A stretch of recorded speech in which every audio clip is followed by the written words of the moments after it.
A Sam, may I know who are you? లైన్లో ఉండవా, నువ్వు లైన్లో ఉండు. పాపం ఫీల్ అయినట్టున్నారు. ఇదేనా మీ మమ్మీ డాడీ నేర్పింది? ఎలా ఉండాలో తెలీదా? ఏముండేవా ఈరోజు? మమ్మీ డాడీ ఏం నేర్పిలేదు. కొంచెం రూమ్ నీట్గా పెట్టొచ్చు కదే. మా మమ్మీ డాడీ నేర్పిలేదు.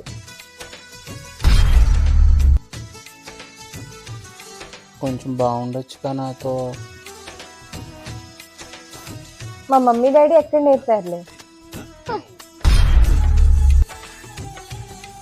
ఎందుకు అలా ఉన్నావు? ఇప్పుడన్నా వదిలేవచ్చు కదా.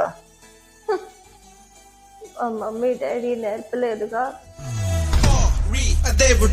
ఫాలో కొట్టడం మీ మమ్మీ డాడీ నేర్పలేదా?